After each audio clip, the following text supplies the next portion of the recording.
Hello dear students, welcome to my channel Maths Academy by Saurabh Parikh. In previous video of vector algebra, we have discussed about section formula in vectors. ठीक है, हमने discuss किया था section formula और उसमें discuss किया था internal division, external division, clear है, एंड मिड पॉइंट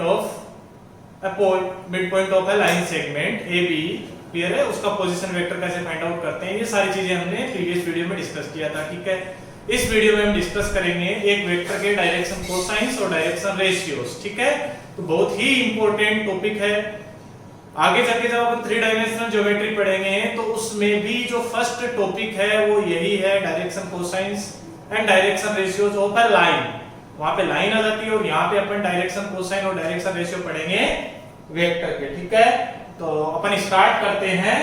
आज का जो टॉपिक है वो है डायरेक्शन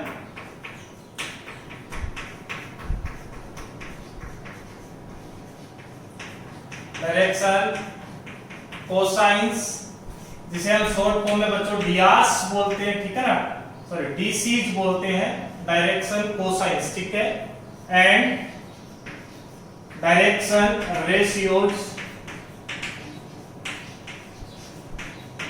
जिन्हें हम शॉर्ट फॉर्म में डियास बोलते हैं. ठीक है, तो आज हम डिस्कस करने वाले हैं ये दोनों चीजें. ठीक है, direction cosine and direction ratios. ठीक है, ओके. तो सबसे पहले ये बात करेंगे. ठीक है, अच्छा ये दोनों ही चीजें किसके लिए है? Of a vector, of a vector. Okay, एक वेक्टर के लिए हम पढ़ रहे हैं. क्या क्या पढ़ रहे हैं बच्चों? Direction cosine and direction ratio. सबसे पहली बात आती है कि अपन क्यों पढ़ रहे हैं, इनको पढ़ने की जरूरत क्यों हुई. ठीक है, तो बच्चों आपने 11th क्लास में 2 डायमेंशनल ज्योमेट्री में एक स्ट्रेट लाइन नाम का चैप्टर पढ़ा होगा. ठीक है, उसमें किसी भी लाइन का अपन को डायरेक्शन बताना हो या किसी भी लाइन का स्लोप बताना हो तो अपन क्या एंगल के टर्म्स में बात किया करते थे. क्लियर है, उसका स्लोप हुआ करता है m बराबर tan थीटा. ठीक है, तो वैसे 3 डायमेंशनल ज्योमेट्री में भी किसी भी वेक्टर की डायरेक्शन वगैरह अपन को बतानी है. ठीक है, तो अपन किसकी बात करेंगे? डायरेक्शन कोसाइंस या डायरेक्शन रेशियोज की. ठीक है, तो देखिए स्टार्ट करते हैं डायरेक्शन कोसाइंस होते क्या है. ठीक है, तो सबसे पहले अपन टॉपिक स्टार्ट करेंगे वो है डायरेक्शन कोसाइंस. ठीक है, then after we come to direction ratios. ठीक है, तो देखिए आप अपन पढ़ रहे हैं direction cosines.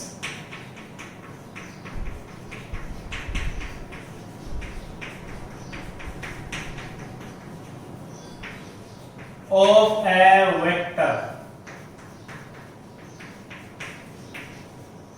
Okay, direction cosine को शॉर्ट फॉर्म में हम लिखते हैं डीसीज. ठीक है, चलिए स्टार्ट करते हैं. तो मान लीजिए बच्चों ये अपने पास कोऑर्डिनेट एक्सिस है. सपोज ये एक्स एक्सिस है, ये वाई एक्सिस और ये क्या है? Z axis. इसे हम बच्चों बोलते हैं ओरिजिन. ठीक है, मान लीजिए यहाँ पे कोई पॉइंट P है, उसके कोऑर्डिनेट्स अपन ने माने x, y, z. इसको यहाँ से ज्वाइन करवा दिया और एरो का साइन लगा दिया. इसका मतलब अपन ने OP वेक्टर एक ड्रॉ किया है. ठीक है ना, कौन सा वेक्टर ड्रॉ किया? OP vector. OP वेक्टर क्या है बताइए? तो OP वेक्टर है बच्चों, OP vector is position vector of point P. ये सारी चीजें अपन पहले डिस्कस कर चुके हैं प्रीवियस वीडियोस में. ठीक है, कोई यदि यही वीडियो देख रहा है तो पहले वाले वीडियोस देखेंगे तब पता चलेगा कि OP वेक्टर क्या होता है. OP वेक्टर होता है इस P पॉइंट का पोजीशन वेक्टर. समझ में आ गया? ठीक है, अब मान लीजिए ये वाला वेक्टर एक्स एक्सिस की पॉजिटिव डायरेक्शन के साथ अल्फा एंगल बना रहा है. एक्स एक्सिस की positive direction means OX. Clear ना, इस वाली डायरेक्शन के साथ ये एक्स एक्सिस है. ठीक है, 90 डिग्री पे. ओके, इसके साथ क्या बना रहा है? Alpha angle. ठीक है, y एक्सिस के साथ मान लीजिए बीटा एंगल बना रहा है और positive direction of z axis के साथ मान लीजिए गामा एंगल बना रहा है. ठीक है, तो थोड़ा सा देख लेते हैं अपन. Let OP vector makes alpha beta gamma, जिन्हें हम डायरेक्शन एंगल्स बोलते हैं. ठीक है, इनका नाम होता है वो क्या होता है बच्चों? Direction angles. ठीक है, let OP vector makes alpha beta gamma with positive. This is positive. ठीक है, positive direction of x axis y axis and z axis respectively,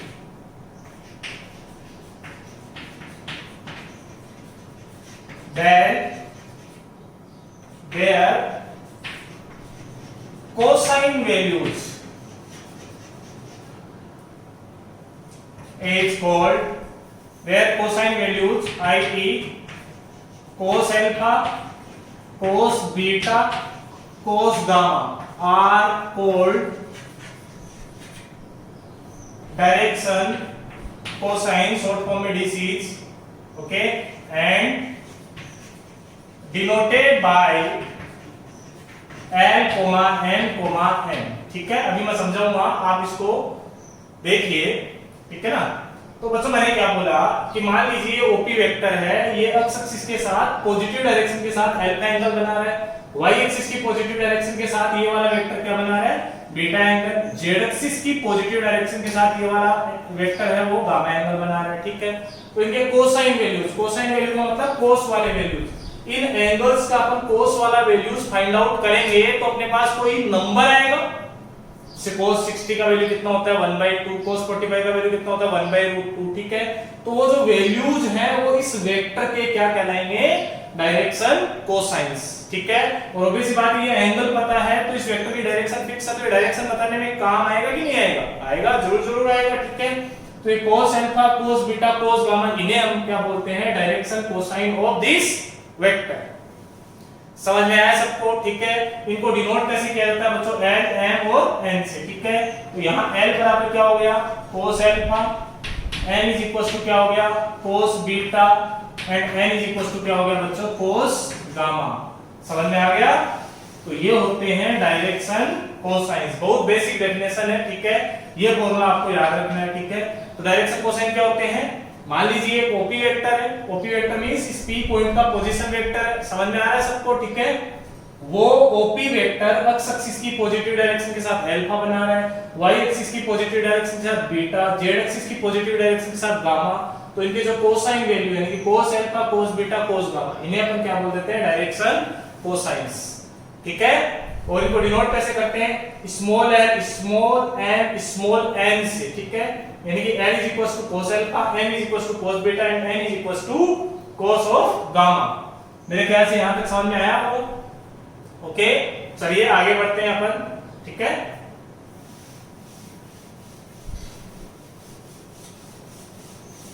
आपको नोट करना हो तो वीडियो को पॉज करके आप नोट कर सकते हैं बच्चों। ठीक है, अब बढ़ते हैं हम आगे। ठीक है, अब आपको पता है कि इस पॉइंट तक पहुंचने के लिए, कौन से पॉइंट तक बच्चों, इस वाले पॉइंट तक, कौन सा पॉइंट है ये, पी पॉइंट। ठीक है, इस तक पहुंचने के लिए एक्स कोऑर्डिनेट पे अपन को कितना डिस्टेंस ट्रेवल करना पड़ेगा, एक्स डिस्टेंस। तो मान लीजिए ये वाली डिस्टेंस क्या है, एक्स। सिमिलरली हमारे को जो वाई एक्सिस के अलोंग कितना डिस्टेंस कवर करना पड़ेगा, वाई। ठीक है, और फिर जेड एक्सिस के अलोंग कितना डिस्टेंस कवर करना पड़ेगा हमारे को, जेड। तब जाके अपन इस पॉइंट पे पहुंचेंगे। समझ में आ रहा है सबको?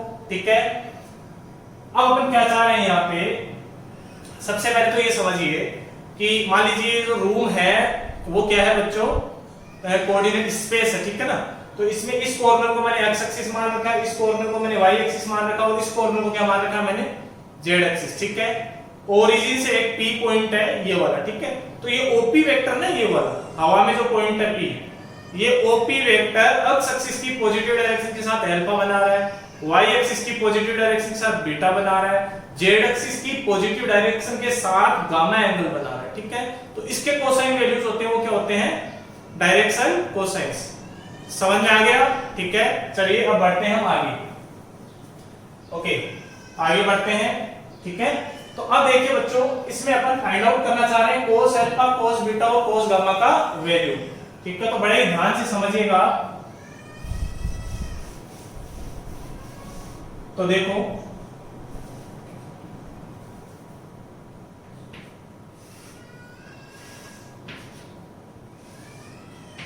ये एक्स एक्सिस है, वाई एक्सिस, और ये क्या बच्चों, जेड एक्सिस। ठीक है, ये है ओरिजिन, ये पी पॉइंट है, ये x comma y comma Z.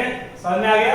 Okay, अपन ने क्या किया, इस P पॉइंट से यहाँ एक्स एक्सिस पे परपेंडिकुलर डाला, ठीक है। जो आपको नजर नहीं आएगा, आपको इमेजिन करना पड़ेगा, ठीक है। मैं इसका डायग्राम बाहर बनाता हूँ, आप समझिएगा, ठीक है। ये ओरिजिन है और ये कौन सा एक्सिस है, एक्स एक्सिस, ये ओरिजिन है, ठीक है। और ये अपना P पॉइंट है, x comma y comma z, ठीक है। और ये वाली डिस्टेंस क्या है बच्चों, एक्स है। क्लियर हो रहा है? तो अपन इस P पॉइंट से इस एक्स एक्सिस पे क्या डाल रहे हैं, परपेंडिकुलर, ठीक है। ये वाला एंगल क्या था एक्स एक्सिस के साथ, अल्फा एंगल था, ठीक है। तो ये वाला एंगल क्या हो गया बच्चों, alpha. Positive direction of x axis के साथ ओपी वेक्टर क्या बना रहा है, अल्फा एंगल, ठीक है। अब अपन यहाँ पे cos अल्फा की वैल्यू में इंटरेस्टेड है, ठीक है। अच्छा, वापस से मैं समझा देता हूं। आप जिस भी रूम में बैठे हो उसमें आप एक कॉर्नर को एक्स एक्सिस मान लीजिए, दूसरे कॉर्नर को वाई एक्सिस मान लीजिए और तीसरे कॉर्नर को जेड एक्सिस मान लीजिए, ठीक है। अब अपन ने इस वाले कॉर्नर को क्या माना है बच्चों, एक्स एक्सिस माना, ठीक है। या फिर आपको मैं बोर्ड पे समझाता हूं, बोर्ड पे देखिए आप, ठीक है। मान लीजिए ये वाला, ये दो कॉर्नर है, ठीक है ना। ये वाला कॉर्नर है, ये वाला कॉर्नर बोर्ड का, ये एक्स एक्सिस है, ठीक है। ये वाला कॉर्नर क्या बच्चों, वाई एक्सिस है, समझ में आ गया। और यहां से ये वाला ओरिजिन है, क्लियर है। और यहां से जो भी एक लाइन निकल रही है उसे अपन बोल देते हैं जेड एक्सिस, ठीक है ना। ओके, क्लियर हो रहा है सबको? या फिर इसको एक्स एक्सिस बोल दो आप, इस लाइन को क्या बोल रहे हो आप, एक्स एक्सिस, ठीक है। इस वाली लाइन को क्या बोल रहे हो आप, वाई एक्सिस, और इस वाली लाइन को क्या बोल रहे हो आप, जेड एक्सिस, क्लियर है। और इस ओरिजिन से ये P पॉइंट यहाँ पे, ये वाला पॉइंट है वो P है, ठीक है। तो ये वाला जो वेक्टर है वो OP वेक्टर हो गया बच्चों, ठीक है। इस P पॉइंट की कोऑर्डिनेट क्या है, x, y, z, ठीक है। अब मैं इस P पॉइंट से इस x एक्सिस पे परपेंडिकुलर ड्रॉ कर सकता है, नहीं कर सकता हूं? मैंने परपेंडिकुलर ड्रॉ किया, ठीक है। तो इस x एक्सिस पे क्या परपेंडिकुलर आया, समझ आ रहा है। ये वाला एंगल क्या है, अल्फा, और ये वाली डिस्टेंस क्या है, x, ठीक है। तो यही मैं समझाने की कोशिश कर रहा हूं आपको, ठीक है। आप विजुअलाइज करोगे, इमेजिन करोगे अपने रूम में तो आपको समझ में आएगा, ठीक है। ये वाली डिस्टेंस क्या बच्चों, x, ठीक है। तो यहां से अपन l बराबर क्या था बच्चों, cos अल्फा, उसका वैल्यू निकालना चाह रहे हैं। तो l बराबर क्या था, cos अल्फा। अब इस ट्रायंगल में cos अल्फा का वैल्यू क्या होगा बच्चों, cos अल्फा का वैल्यू हो जाएगा, अल्फा के सामने वाली साइड तो परपेंडिकुलर है, ये बेस है, तो बेस कितना है, x अपॉन हाइपोटेनस, ठीक है। तो हाइपोटेनस क्या होगा बच्चों, इस वेक्टर का मैग्नीट्यूड, और इस वेक्टर को मैं r वेक्टर मान लेता हूं। इस वेक्टर को मैंने क्या बोल दिया, r वेक्टर। तो नीचे क्या आ जाएगा बच्चों, r वेक्टर का मैग्नीट्यूड। समझ में आया होगा ये चीज, ठीक है। सिमिलरली आपको बहुत ही अच्छे से समझ में इस y एक्सिस पे आएगा। मैंने इस पॉइंट से क्या किया, y एक्सिस पे भी एक परपेंडिकुलर ड्रॉ किया, ठीक है। अब ये वाला एंगल क्या है बच्चों, बीटा। तो यहां से इस ट्रायंगल में आप, अच्छा ये वाली डिस्टेंस क्या होगी बच्चों, y, ठीक है ना। कौन सी वाली डिस्टेंस, यहां से लेके इस परपेंडिकुलर तक, ठीक है। तो cos बीटा का वैल्यू बताओ यहां पे, that is m। m is equal to कितना आ गया, cos बीटा। और cos बीटा कितना हो जाएगा बच्चों, बोलो। cos बीटा हो जाएगा यहाँ पे y अपॉन में मैग्नीट्यूड ऑफ r वेक्टर, क्योंकि बेस अपॉन हाइपोटेनस, ठीक है। सिमिलरली ये वाला एंगल गामा है, यहां से मैंने एक परपेंडिकुलर ड्रॉ किया, समझ में आ रहा है, ठीक है। ये वाला डिस्टेंस क्या है, z। तो n बराबर कितना आ जाएगा, cos गामा, और cos gamma is equal to कितना आ जाएगा, z अपॉन में मैग्नीट्यूड ऑफ r वेक्टर, ठीक है। तो ये अपन ने क्या किया बच्चों, ये अपन ने इस पॉइंट के टर्म्स में इनके वैल्यूज फाइंड आउट कर लिए, ठीक है ना, कोऑर्डिनेट्स के टर्म में, ठीक है। मैग्नीट्यूड ऑफ r वेक्टर क्या है, इस वेक्टर का मैग्नीट्यूड क्या हो जाएगा बच्चों, ये लेंथ हो जाएगी। तो ये लेंथ कितनी होगी, √x² + y² + z²। क्लियर है नहीं हुआ, यहां तक समझ में आया होगा आपको, ठीक है। चलिए अब अपन बढ़ेंगे आगे, ठीक है। यहां तक नोट कर लो आप, l = cos अल्फा, इसका एक फार्मूला और हो गया, x अपॉन में magnitude of r vector. What is x, जिस भी पोजीशन वेक्टर में जो पॉइंट है उसका x कोऑर्डिनेट है, नीचे उसका मैग्नीट्यूड आएगा, ठीक है। y कोऑर्डिनेट है, z कोऑर्डिनेट है। क्लियर हो रहा है, ठीक है। अब चलिए हम बात करते हैं आगे। अब देखो यहां से अपन क्या कर सकते हैं बच्चों, अपन ने क्या किया, इन तीनों का स्क्वायर करके ऐड किया, l² + m² + n²। तो कितना आ गया, x² अपॉन में मैग्नीट्यूड ऑफ r वेक्टर का square plus y² upon magnitude of r vector का square plus z² upon magnitude of r vector का होल स्क्वायर। यही तो आया ना, l² + m² + n²। क्लियर हो गया। तो इन तीनों को यदि हम ऐड करें, ये x एक्सिस है, ठीक है। तो क्या आ जाएगा बच्चों, एलसीएम कितना है, मैग्नीट्यूड ऑफ आर वेक्टर का होल स्क्वायर, ऊपर क्या आ गया, x square plus y square plus z square. Magnitude of r vector क्या है, अभी लिखा था अपने, root of x square plus y square plus z square. इसका होल स्क्वायर करोगे तो ये रूट हट जाएगा, यानी कि नीचे भी क्या आ जाएगा, x square plus y square plus z square. तो ये दोनों क्वांटिटीज कैंसिल हो गई, तो यहां से अपने पास रिजल्ट क्या है, l square plus m square plus n square is equal to कितना आ गया बच्चों, cos square alpha plus cos square beta plus cos square gamma is equal to कितना, 1। ये रिजल्ट ध्यान रखना आपको, ये क्या है, ये एल एम और एम तीनों में रिलेशन है बच्चों, ठीक है। तो इन्हें हम बोलेंगे रिलेशन बिटवीन डायरेक्शन कोसाइंस, ठीक है। तो आपको हमेशा ध्यान रखना है l square plus m square plus n square तीनों मिलके हमेशा कितना होगा, 1 होगा। तीनों का योग, तीनों का सम कितना होगा बच्चों, 1। क्लियर हो गया, आगे बढ़े, ठीक है, आगे बढ़ते हैं। ओके, आगे बढ़ने से पहले अपने एक क्वेश्चन भी कर लेते हैं इसमें।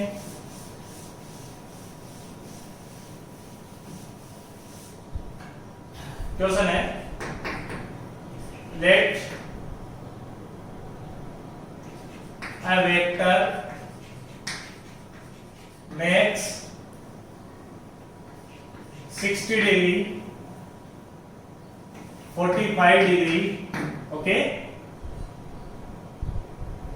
and 120 degree angle with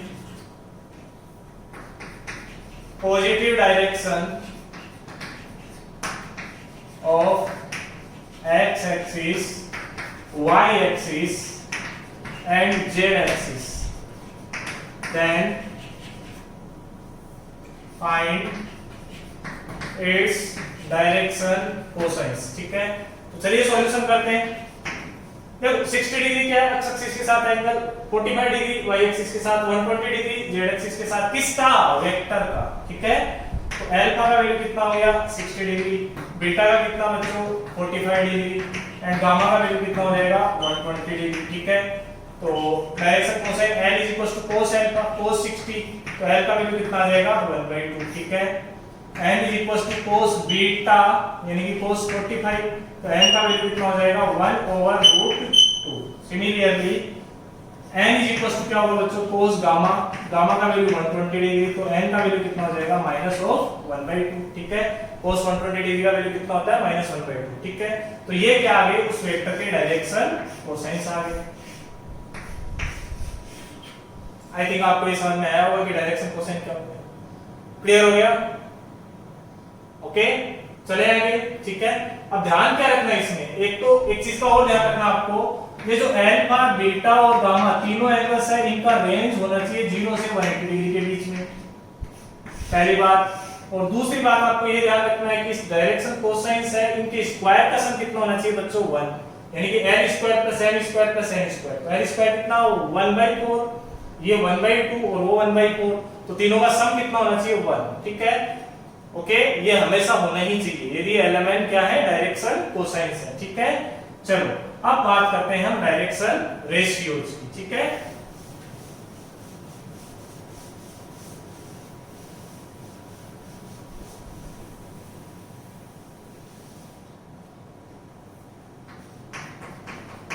direction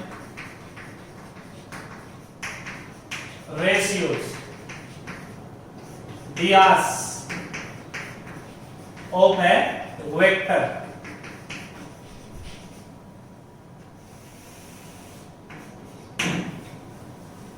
तो देखो डायरेक्शन रेशियोज क्या होते हैं, अगेन अपन डायग्राम बना लेते हैं, x axis, y axis, z axis, this is origin and this is point P, that is x, y, z, ठीक है। इसको यहां से ज्वाइन करवाया, ओके। तो डायरेक्शन रेशियोज क्या होते हैं, direction ratios are numbers proportional to direction cosines, ठीक है। बहुत ही आसान सी डेफिनेशन है, मतलब direction ratio it is denoted by direction ratio को ऐसे ट्रायंगुलर ब्रैकेट में डिनोट करते हैं और जनरली अपन एबीसी से डिनोट करते हैं इनको, ठीक है ना, एबीसी, ठीक है, ओके। तो ये एबीसी होते क्या है, तो पहले मैं इनको समझा देता हूं आपको एबीसी होते क्या है, ठीक है। देखो अभी अपन ने एक प्रीवियस क्वेश्चन किया था, उसका अपने पास डायरेक्शन कोसाइंस का क्या आंसर आया था बच्चों, एल एम एन, उसका आंसर आया था, एल का आया था 1/2 आई थिंक, हाँ, एम का आया था 1/√2 और एन का आया था -1/2, ठीक है, ओके। तो डायरेक्शन रेशियोज क्या होते हैं, डायरेक्शन रेशियोज इन नंबर्स के प्रोपोर्शनल नंबर होते हैं। प्रोपोर्शनल नंबर मतलब इन तीनों नंबर्स को आप कोई भी एक कॉमन क्वांटिटी से मल्टीप्लाई कर दो। मान लीजिए मैंने 2 से मल्टीप्लाई कर दिया तीनों नंबर्स को, क्लियर हो गया। तो नीचे कितना आया 1, फिर कितना आया बच्चों √2, फिर कितना आया -1। तो ये क्या हो गए डायरेक्शन रेशियोज। फिर आप बोलोगे सर हम तो 10 से मल्टीप्लाई करेंगे, तो 10 से कर लो इनको। यदि आप 10 से मल्टीप्लाई कर रहे हो बच्चों तो क्या आ जाएगा, बोलो 5 √2 -5, ये भी क्या इसके डायरेक्शन रेशियोज हैं। समझ में आ रहा है। तो डायरेक्शन रेशियोज क्यों बनाए गए, तो डायरेक्शन रेशियोज बनाने के पीछे ये मोटो था, ये उद्देश्य था कि डायरेक्शन कोसाइंस होते हैं वो कैलकुलेशन में थोड़े से क्या पढ़ते हैं, कॉम्प्लेक्स पढ़ते हैं, तब पढ़ते हैं कैलकुलेशन में, ठीक है ना। कैलकुलेशन करते हैं तो ऐसे रूट के वैल्यूज, ठीक है ना, सोल्व करने में दिक्कत होते हैं, ठीक है। तो उनको थोड़ा सा आसान बनाने के लिए इनको एक कॉमन नंबर से मल्टीप्लाई कर दिया, ठीक है। तो उससे अपने पास क्या आ गए बच्चों, डायरेक्शन रेशियोज आ गए, ठीक है। नाम इनका क्या, डायरेक्शन रेशियोज, ये रेशियो है बच्चों, समझ रहे हो ना। मतलब आप डायरेक्शन कोसाइन को ऐसे लिख दो 1/2 रेशियो, 1/√2 रेशियो, कितना लिख दिया -1/2। फिर ये क्या बच्चों, डायरेक्शन कोसाइंस है, समझ रहे हो, ओके फाइन। अब ये रेशियो है, रेशियो में अपन कोई भी एक कॉमन नंबर से मल्टीप्लाई करके सिंपलीफाई कर सकते हैं। जैसे मान लीजिए कहीं पे 1:2:3 लिखा हुआ है, तो इसको 2 से मल्टीप्लाई कर देंगे 2:4:6 आ जाएगा। 5 से मल्टीप्लाई कर देंगे तो 5:10:15 आ जाएगा। क्लियर हो रहा है। तो ये सारे क्या है, डायरेक्शन रेशियोज है एक तरह से, समझ आ रहा है क्या। ऐसे ही अपन इन तीनों नंबर्स को कोई भी एक कॉमन नंबर से मल्टीप्लाई करेंगे तो अपन के पास क्या आ जाएगा, डायरेक्शन रेशियोज, ठीक है। तो एक वेक्टर के डायरेक्शन रेशियोज बहुत सारे हो सकते हैं, अलग अलग कॉमन नंबर से मल्टीप्लाई करते रहो, बहुत सारे डायरेक्शन रेशियोज आ जाएंगे अपने पास। समझ में आ रहा है सबको, बहुत सारे डायरेक्शन रेशियोज आ जाएंगे, ठीक है। तो अपन क्या बोलेंगे, हेंस अपन क्या लिख सकते हैं, A is nothing but L, B is N and C is N। Equal नहीं होते हैं बच्चों, इनको अपन ने लेमडा से मल्टीप्लाई कर दिया तीनों को, where lambda belongs to any real number। समझ गए, L, N, N तीनों को मैंने लेमडा से मल्टीप्लाई कर दिया, मान लीजिए 10 से मल्टीप्लाई कर दिया, तो अपने पास क्या आ गए A, B और C। ये होते हैं किसी भी वेक्टर के डायरेक्शन रेशियोज। क्लियर हो गया सबको, कोई प्रॉब्लम, ठीक है। अच्छा यहां से अपन एक रिजल्ट और निकाल सकते हैं, देखो L/A बराबर क्या आ जाएगा, बोलो बच्चों, L/A बराबर 1 lambda, M/B बराबर 1 lambda। तो यहां से आ गया L/A is equals to M/B is equals to N/C, ठीक है। तो ये रिजल्ट भी आपको ध्यान रखना है। क्लियर हो गया यहां तक, आई थिंक आपको कोई प्रॉब्लम नहीं होनी चाहिए, ठीक है। तो ये ABC क्या है, यहाँ पे डायरेक्शन रेशियोज है, ठीक है। चलिए आगे बढ़ते हैं हम, ठीक है। तो डायरेक्शन रेशियोज क्या हो गए, ऐसे 3 नंबर, ठीक है ना। डायरेक्शन रेशियोज को अपन डायरेक्शन नंबर्स भी बोलते हैं बच्चों, डायरेक्शन नंबर्स भी बोल सकते हैं, ठीक है। तो अगेन कोई पूछे डायरेक्शन रेशियोज क्या है, तो direction ratios are numbers which are proportional to direction cosines, ठीक है। थोड़ा एक्सप्लेन करना पूछे कोई तो कैसे एक्सप्लेन करोगे उसको, कि मान लीजिए अपने पास ये 3 डायरेक्शन कोसाइंस है, ठीक है। डायरेक्शन कोसाइंस तो यूनिक है, यूनिक मींस जो भी अल्फा बीटा गामा दे रखा है अपन को उसके अकॉर्डिंग अपने पास डायरेक्शन कोसाइंस आ जाएंगे।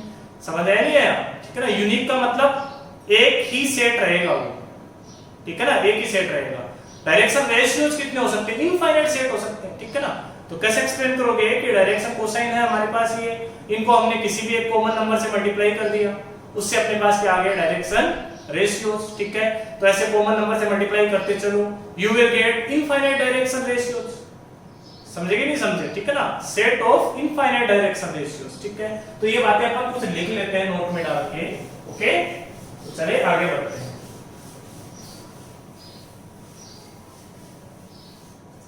तो यहां से अपन क्या लिख देंगे, note 1 direction cosines are unique, direction cosines of a vector are unique. Okay, दूसरा नोट क्या लिखेंगे, दूसरा नोट लिख देंगे हम l square plus m square plus n square is always equals to 1, always मतलब ये आइडेंटिटी हो गई एक तरह से, ठीक है। तीसरा नोट लिख देते हैं डायरेक्शन रेशियोज आर या direction ratios of a vector can be infinite number of sets, infinite number of sets, ठीक है ना, सेट्स ए बी सी, मतलब ऐसे ए बी सी वाले कितने सेट आ सकते हैं, इनफाइनाइट सेट आ सकते हैं डायरेक्शन रेशियोज के, ठीक है। Fourth, in general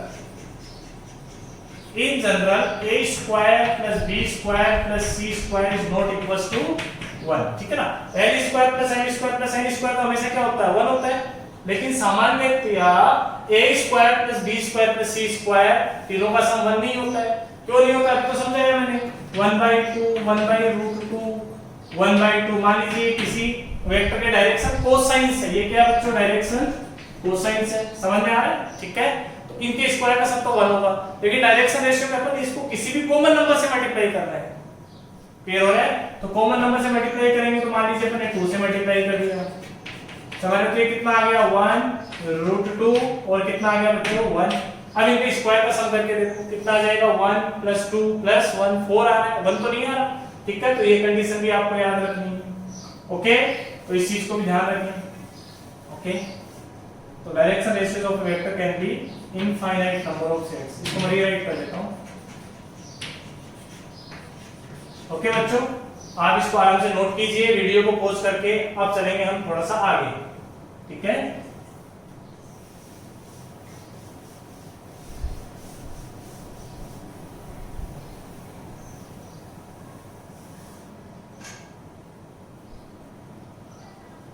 okay, next है direction cosines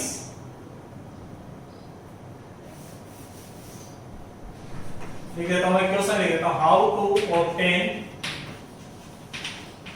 this is if drs are given. मान लीजिए आपको किसी क्वेश्चन में बच्चों क्या दे रखा है, सॉल्यूशन करते हैं इसका, ये क्वेश्चन हो गया। मान लीजिए किसी क्वेश्चन में आपको डायरेक्शन रेशियोज गिवन है, डायरेक्शन रेशियो यानी कि ए बी सी आपको ये गिवन है ना, और आपको क्या पूछा गया, आपको डायरेक्शन कोसाइंस पूछा गया है, ठीक है। तो कैसे ऑब्टेन करोगे, तो उसके लिए अपन फॉर्मूला डिराइव करते हैं।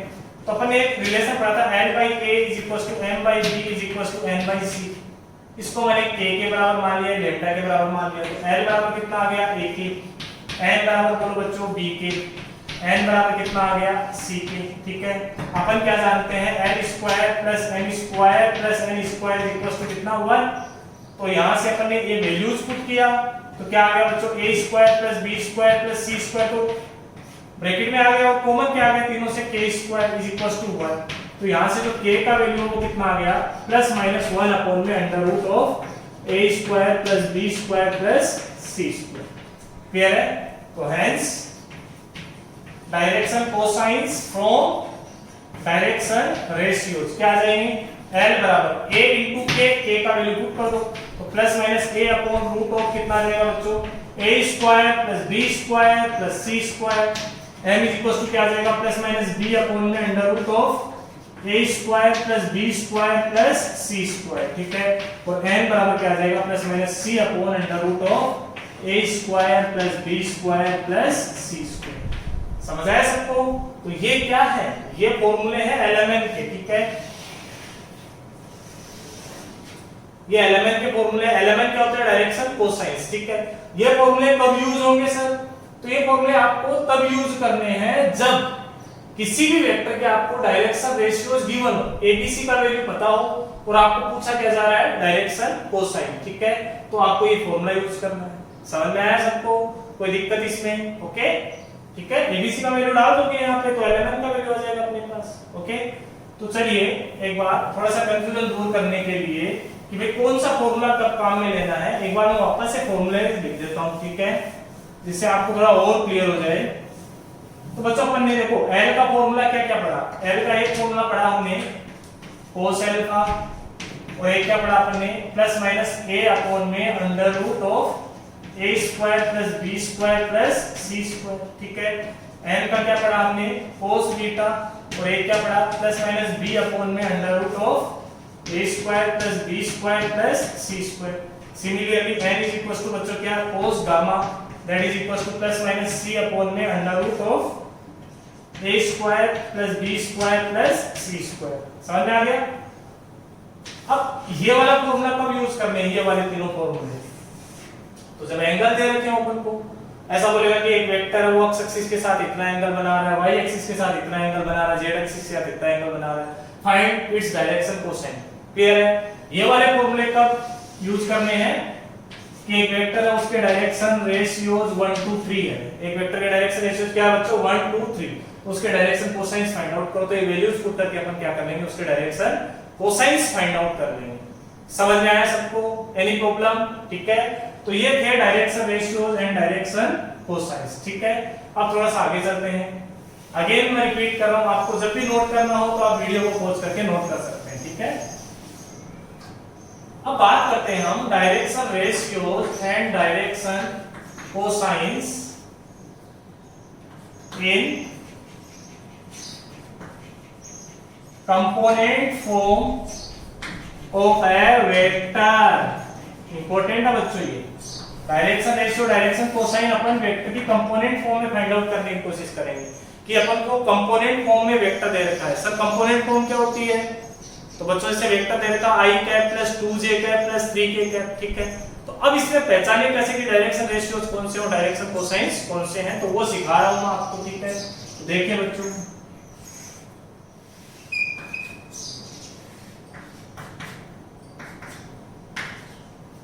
ओके, ये ओरिजिन है, यहां से अपन ने एक P पॉइंट लिया था जिसके कोऑर्डिनेट x, y, z। समझ में आ रहा है, ओके। ये यहां से कितना एंगल बना रहा है अल्फा, यहां से क्या एंगल बना रहा है बीटा, और यहां से क्या एंगल बना रहा है बच्चों गामा, ठीक है। तो सबसे पहली बात हम P का पोजीशन वेक्टर कैसे लिखेंगे कंपोनेंट फॉर्म में, तो वो ऐसे लिखेंगे x i cap plus y j cap plus z times k cap. समझ में आ गया।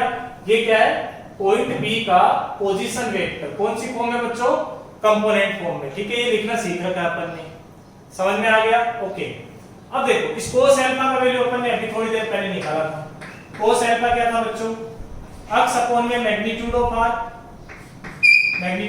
r vector. cos बीटा क्या था, स्टार्टिंग में किया था अपन ने डेरिवेशन, y अपॉन में मैग्नीट्यूड ऑफ r वेक्टर, और cos गामा क्या हो जाएगा बच्चों z अपॉन में मैग्नीट्यूड ऑफ r वेक्टर। फिर r वेक्टर क्या है, ये OP वेक्टर को हमने r वेक्टर भी बोल रखा है, ठीक है, यही r वेक्टर है। क्लियर हो गया, ओके। ये क्या बच्चों ये L है, ये क्या है ये M है, और ये क्या बच्चों N है। समझ आ रहा है, कोई दिक्कत इसमें, ठीक है। अब इस कंपोनेंट फॉर्म का हमने यूनिट वेक्टर फाइंड आउट किया, ठीक है। तो अपन ने लिखा unit vector of r vector, ठीक है। तो that is r cap. r cap बराबर क्या आ गया बच्चों बताओ, r cap is equal to आ गया x i cap plus y j cap plus z times k cap upon magnitude of r vector, जो क्या होगा root of x square plus y square plus z square. लेकिन मैं यहाँ पे magnitude of r vector लिख देता हूँ इसको, ठीक है। और इसको सेपरेट किया मैंने, तो r कैप बराबर क्या आ गया बच्चों x अपॉन में magnitude of r vector into i cap plus y upon में magnitude of r vector into j cap plus z upon magnitude में r वेक्टर इनटू k। क्या है ये L है, ठीक है। ये क्या बच्चों ये M है, और ये क्या है N है, ठीक है। तो r कैप बराबर क्या आ गया L i cap plus M j cap plus N k, ठीक है। तो आपको कुछ समझ में आया क्या किया मैंने। r कैप का मतलब क्या होता है बच्चों यूनिट वेक्टर, ठीक है। तो आपको दुनिया का कोई भी यूनिट वेक्टर दिख जाए, क्या दिख जाए बच्चों, दुनिया का कोई भी यूनिट वेक्टर दिख जाए, तो उसमें एलिमेंट क्या है element I cap J cap और के कैप के कोफिशिएंट। समझ रहे हो? तो इस बात को अपन लिख लेते हैं, आप नोट कर लीजिए इसको, ठीक है, फिर लिखते हैं इस बात को। Okay,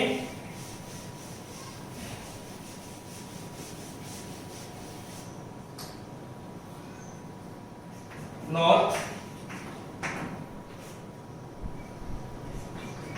in any unit vector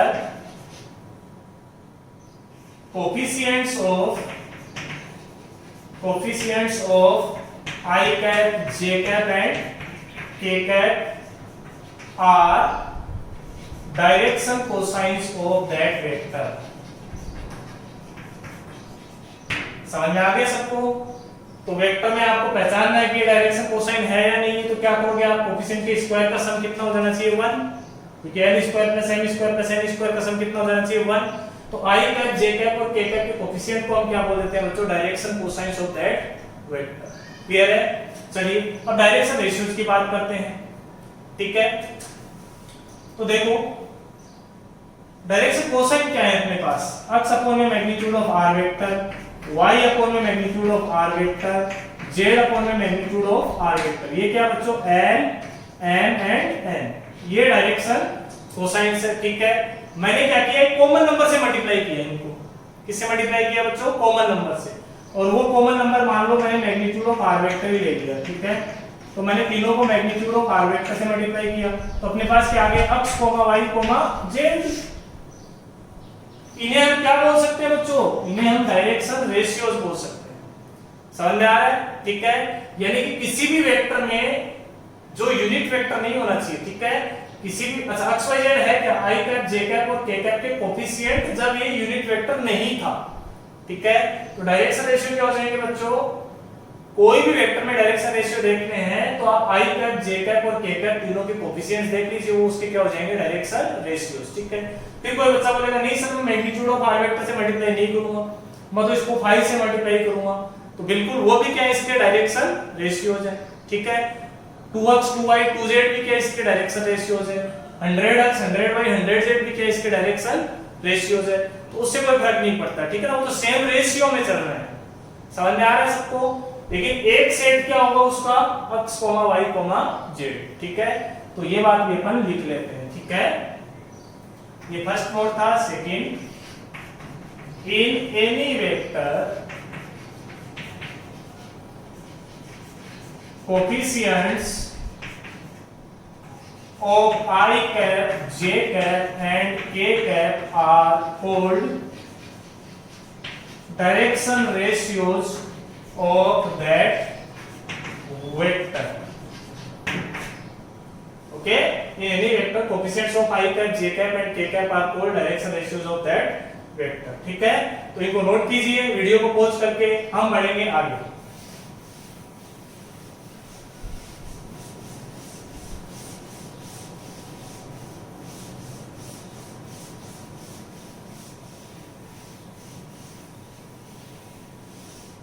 okay, एक क्वेश्चन लेते हैं, उससे सारी कॉन्सेप्ट अपन को क्लियर होंगी। Find direction cosines and direction ratios of a vector, a vector is equals to i cap minus 2j cap plus 3 times of k cap, ठीक है। तो हमारे को इस वेक्टर के क्या चाहिए, direction ratios and direction cosines, ठीक है। तो चलिए इसको सॉल्व करते हैं। तो ए वेक्टर क्या है बच्चों, बोलो, that is i cap minus 2j cap plus 3 times k cap, ठीक है। मैं बात कर रहा हूं direction ratios of a vector is equals to, सीधी बात, कोई भी दुनिया का वेक्टर है उसके डायरेक्शन रेशियोज देखने हैं तो आप क्या करो, i कैप, j कैप और k कैप के कोफिशिएंट उठा लो, वो उसके डायरेक्शन रेशियोज है, ठीक है। तो इसके डायरेक्शन रेशियोज क्या आ जाएंगे बच्चों, i कैप का कोफिशिएंट कितना है 1, j कैप का कोफिशिएंट कितना -2, k कैप का कोफिशिएंट कितना 3। These are direction ratios of a vector. खत्म काम, ठीक है। डायरेक्शन कोसाइंस की बात करें अपन, तो डायरेक्शन कोसाइंस के लिए क्या करना पड़ेगा, इसको यूनिट वेक्टर में चेंज करना पड़ेगा। क्लियर है? तो यूनिट वेक्टर में चेंज कर लो, तो a कैप बराबर क्या हो जाएगा बच्चों, a वेक्टर अपॉन में मैग्नीट्यूड ऑफ a वेक्टर। तो ये क्या हो जाएगा बच्चों, I cap minus 2j cap plus 3k cap. This is a vector upon magnitude of a vector will be root of 1 का होल स्क्वायर प्लस माइनस 2 का whole square plus 3 का whole square. ठीक है, तो ए कैप बराबर क्या आ गया बच्चों, I cap minus 2j cap plus 3 times k cap upon under root of 1 plus 4 5 plus 9 14। समझ आ रहा है? अब इसको सेपरेट करोगे तो a कैप बराबर क्या हो जाएगा बच्चों, 1 अपॉन में रूट 14 इंटू आई कैप, अलग अलग डिवाइड कर दिया मैंने, माइनस 2 अपॉन में root 14 into J cap plus 3 upon में रूट 14 इंटू के कैप। यहाँ तक समझ में आया सबको? ठीक है, अब इसमें आई कैप, जे कैप और के कैप, इनके जो कोफिशिएंट्स है उन्हें हम क्या बोलेंगे बच्चों, डायरेक्शन कोसाइंस। ठीक है, यानी कि ये L है, ये M है और ये क्या बच्चों, N है। क्लियर हो गया सबको? तो डायरेक्शन कोसाइंस क्या हो जाएंगे, direction cosines of a vector are L is equal to कितना आ गया बच्चों, 1 अपॉन में root 14, M is equal to कितना आ गया, आप देखो ना आराम से, माइनस 2 अपॉन में root 14 and n is equal to कितना आ गया अपने पास, 3 अपॉन में रूट 14। ये क्या हो गए, इस वेक्टर के डायरेक्शन कोसाइंस। क्लियर है? ओके, तो ये क्वेश्चन समझ में आया होगा आपको। चलिए इसको मैं इरेज करता हूं, आप नोट कर लीजिए वीडियो को पॉज करके।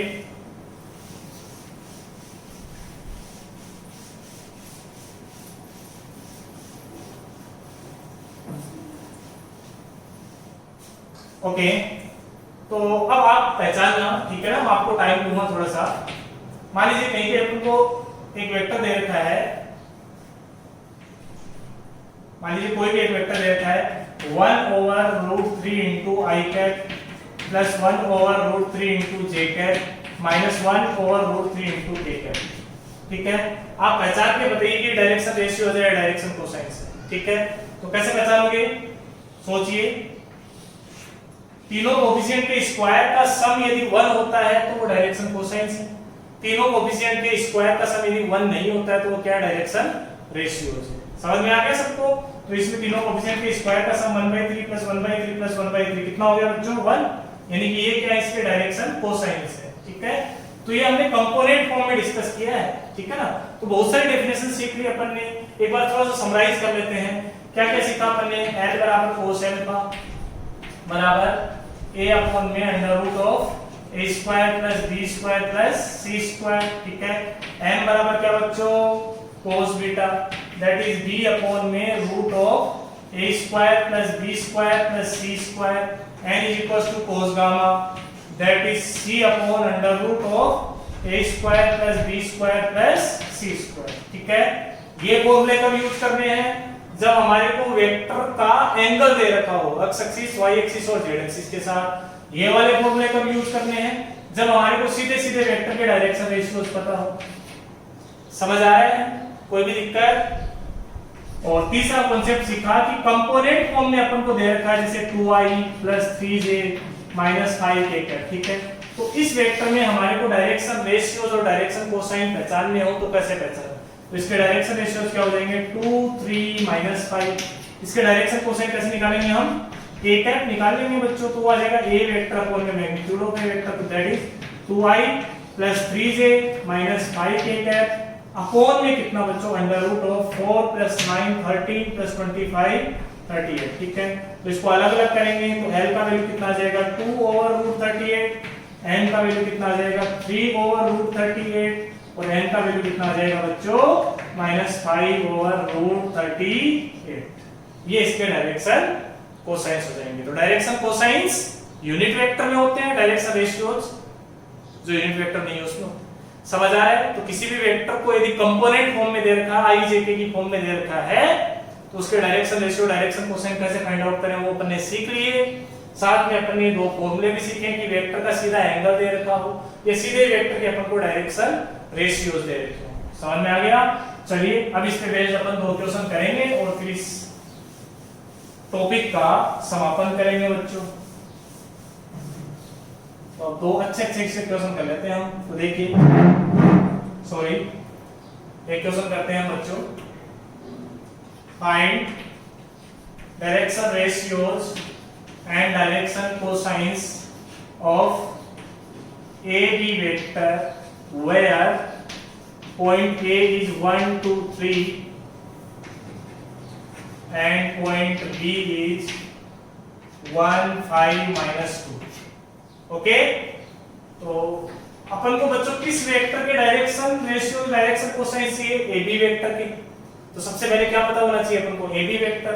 तो चलिए अपन AB वेक्टर फाइंड आउट करते हैं। तो AB वेक्टर का फॉर्मूला क्या हो जाएगा? OB vector minus OA vector, ठीक है।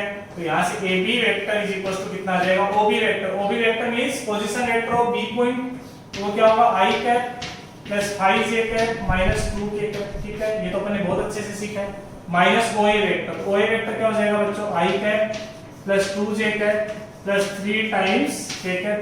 समझ आ रहा है? तो यहां से AB वेक्टर क्या है अपने पास? बोलो। AB vector is equal to I minus I 0i, लिख दो, नहीं लिखो तो भी चलेगा, plus 5j cap minus 2j cap that is 3k cap minus 2j minus 3k that is minus of 5k cap, ठीक है। तो सबसे पहले AB वेक्टर आते हैं, डायरेक्शन रेशियो लिख देते हैं। तो direction ratios of AB vector बोलो क्या हो जाएंगे? Those are 0 3 and minus 5। Okay, direction cosines की बात करें हम, तो डायरेक्शन कोसाइन कैसे फाइंड आउट करेंगे? AB वेक्टर के रो यूनिट वेक्टर निकालेंगे। तो AB कैप बराबर क्या हो जाएगा बच्चों? 0i cap plus 3k cap minus 5 times k cap, sorry ये j cap, okay I have written it here, ठीक है, ये j कैप। ओके, तो AB कैप बराबर, सॉरी ये AB वेक्टर हो गया, इसका मैग्नीट्यूड भी लिखना पड़ेगा। तो 0 स्क्वायर 0 9 प्लस 25 दैट इज 34। अब इसको सेपरेट कर लो। तो AB कैप बराबर क्या आ जाएगा? यहां से तो 0i कैप ही आएगा, यहां आएगा 3 अपॉन में root 34 into j cap minus 5 upon में रूट 34 इनटू k कैप, ठीक है। तो इसमें i कैप j कैप और k कैप के कोएफिशिएंट्स क्या हैं बच्चों? L m एंड n, ठीक है। डायरेक्शन कोसाइन, तो L बराबर कितना है? 0, m बराबर कितना है?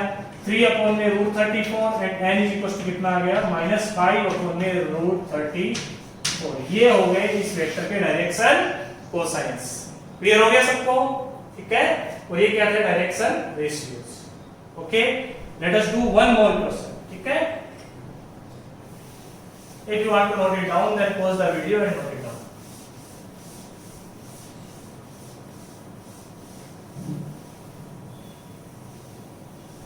Okay, our next question is, prove that vector I cap plus j cap plus k cap is equally inclined with OX, OY and OZ, ठीक है।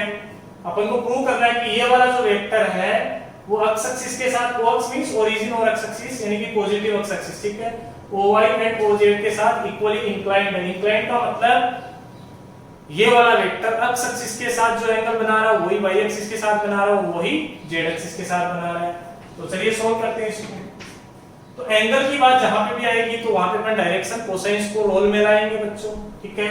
तो अपने पास वेक्टर क्या बच्चों? A vector is equal to I cap plus j cap plus k cap, समझ आ रहा है? ठीक है, A कैप फाइंड आउट कर लें हम, क्योंकि अपन को डायरेक्शन कोसाइंस निकालने पड़ेंगे।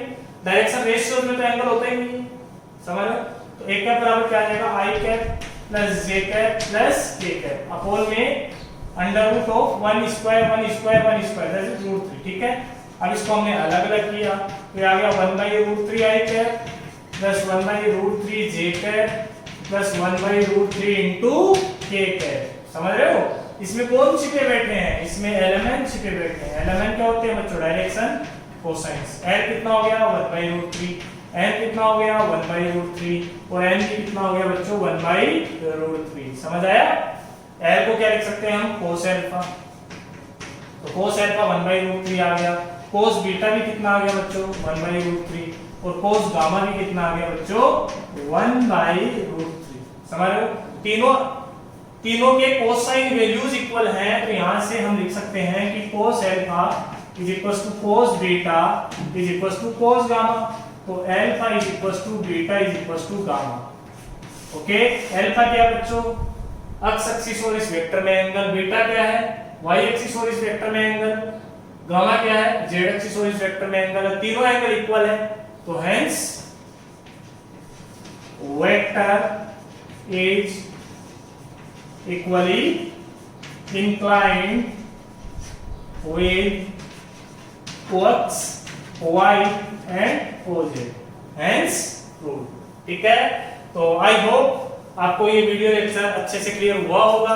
आपको कोई भी डाउट्स है तो आप कमेंट सेक्शन में कमेंट कर सकते हैं। ओके, उसके लिए मैं अलग से वीडियो क्रिएट कर लूंगा। ओके, यदि आपको ये वीडियोस पसंद आ रहे हैं तो आप मेरे चैनल को सब्सक्राइब जरूर कीजिए। मेरे चैनल का नाम है मैथ्स एकेडमी बाय सौरभ पारी। Thank you for watching.